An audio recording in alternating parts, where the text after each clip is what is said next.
How can you prepare yourself to be strong and ready when opportunities present themselves? Then you need to figure out what your true talents or skills are. By understanding your innate abilities, you may be able to determine what to do in a given scenario and how to apply your abilities to get the desired results. We call them the 10 profiles in our Bazi chart. There are 10 main types of abilities. The key is to understand how to make the most of your Bazi chart and inherent abilities. Once you're aware of this, you may determine whether or not you want to devote time to developing these skills. What makes you happy and what success means to you is not the same for everyone. Your profile defines your sense of accomplishment and purpose in life.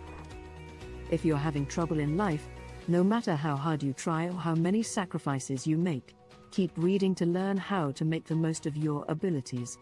Since we're entering a new phase from 2024 onwards, the guidelines outlined below will also apply to period 9. Your 10 profiles, healthy or unhealthy. So, what does it mean to have a healthy profile? If your profile is between 50 and 85%, it is considered healthy.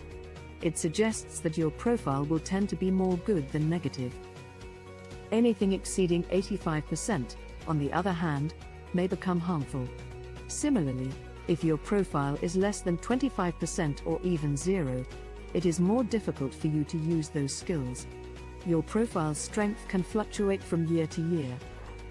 The ones you were born with will be displayed as natal and ranked from highest to lowest percentage. It will, however, vary year to year, as indicated by the term annual. It could make acquiring specific abilities easier if it has a high percentage. Anyhow, it takes time for your skills to develop and mature. Then, the profiles that are least significant to you will be at the bottom of the list. Every person will have a unique profile. We recommend that most newcomers concentrate on their main profile, which is the profile that influences their primary abilities, even if your main profile is 100%. Additionally, we can examine the top 3 profiles in your natal chart. It's because our top 3 profiles are the most straightforward to master. It is something to which we should devote more attention.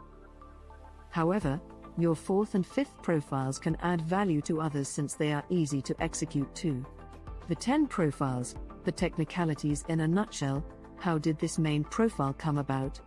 Technically, based on your date of birth, we can derive your main profile from the month pillar. Your best ability is determined when we examine the season at its peak and the element that is the peak of the season. Therefore, your best ability or talent is your main profile. The other profiles play an important role in rounding out your abilities and making you a whole person. It's also worth noting that the highest ranked profile may not be your primary main profile. Thus, it can be found in any of the first 3 spots. The pioneer, indirect wealth. Our abilities are the only thing that remains true. If indirect wealth, IO, is your primary profile or one of your top 3, you are more likely to display the traits listed below. Traits: entrepreneurship, big picture, deals maker. Entrepreneurship is the most crucial talent that indirect wealth, IO, should develop. You must understand how businesses function and create value to match market demands. You'll be able to sell information to others if you grasp how to turn it into value. Therefore, it's all about being resourceful. Indirect wealth, IO, usually consists of more forward-thinking business individuals. You enjoy buying and selling businesses because you can see the big picture and are skilled at closing deals. In addition, you are also adept at finding quality offers in your surroundings. As a result, you are more inclined to become an entrepreneur. Career awareness: if you can discover chances, you will have opportunities to make money. It implies that you must improve your market awareness. As a result, you must pay attention to what is going on in your environment or events. You may need to go to the market and listen to what other people say. Subsequently, you might be able to fill in the gaps and most likely sell your items and services to your target market. On the other hand, you can listen to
best chance of succeeding in the corporate world. But you have to determine what your clients' requirements are. If you're self-employed, figure out what your corporate clients are demanding and provide a solution. Day pillar, philosophy, FEG. It refers to your way of thinking, like if you were thinking of creating your own business, comparable to indie businesses. You can work as a freelancer or start a home-based business. Moreover, you may create a niche market for yourself by having your product and services. R pillar, leverage. IR/7K. You can work on any of the categories that are mentioned above. It's because you're able to bring people together. You can use others to fill in the gaps that people require, even if you don't have the answer yourself. Additionally, you can also be an angel investor,